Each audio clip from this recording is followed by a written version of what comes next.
టాలీవుడ్ నటుడు విజయ్ దేవరకొండ అందాల తార రష్మిక ప్రేమాయణం గురించి ప్రత్యేకంగా చెప్పనక్కర్లేదు. కాగా వీరిద్దరూ ఎంగేజ్మెంట్ చేసుకున్నట్లు గత కొద్ది రోజులుగా ప్రచారం ఉంది. కానీ ఈ ప్రేమ జంట మాత్రం దాన్ని నిర్ధారించలేదు. ఈ పుకార్లకు ఎట్టకేలకు తెరపడింది. టాలీవుడ్లోని విశ్వసనీయ వర్గాల నుంచి అందిన సమాచారం ప్రకారం ప్రేమ పక్షులు విజయ్ దేవరకొండ రష్మిక శుక్రవారం రహస్యంగా నిశ్చితార్థం చేసుకున్నారు. ఇరు కుటుంబాల సమక్షంలో ఇద్దరు తారల సన్నిహితులు మాత్రమే ఈ నిశ్చితార్థంలో పాల్గొన్నట్లు తెలిసిందే. ఈ కార్యక్రమం రహస్యంగా జరిగినందున బయటకు ఎలాంటి ఫోటోలు రాలేదు. విజయ్ రష్మిక ఇద్దరు అధికారికంగా ప్రకటించే వరకు వెయిట్ చేయాల్సిందే.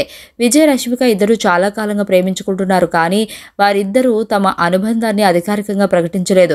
దాని గురించి బహిరంగంగా ఇప్పటి వరకు మాట్లాడలేదు. కానీ పుకార్లు వెలువడడానికి సంకేతాలు మాత్రం ఇచ్చారు. ఈ జంట చాలాసార్లు రెస్టారెంట్లలో తిరుగుతూ కనిపించింది. చాలా సందర్భాల్లో సెలవులకు వెళుతూ దర్శనమిచ్చింది. కానీ ఇప్పటి వరకు కూడా వారు గోప్యతనే పాటిస్తూ వచ్చారు. చివరకు నిశ్చితార్థం గురించి వచ్చిన వార్తలతో ఈ పుకార్లన్నీ ముగిసినట్లే. వచ్చే ఏడాది ఫిబ్రవరిలో పెళ్లి చేసుకోబోతున్నట్లు సన్నిహితులు తెలిపారు. కాగా అర్జున్ రెడ్డి, గీతా గోవిందం చిత్రాలు సూపర్ హిట్ కావడంతో విజయ్ దేవరకొండ ఫామ్లోకి వచ్చాడు. ఇక పుష్ప ఫ్రాంచైజీ యానిమల్ చిత్రాలు పాన్ ఇండియా బ్లాక్ బస్టర్ కావడంతో రష్మిక మందన నేషనల్ క్రష్గా ఎదిగింది.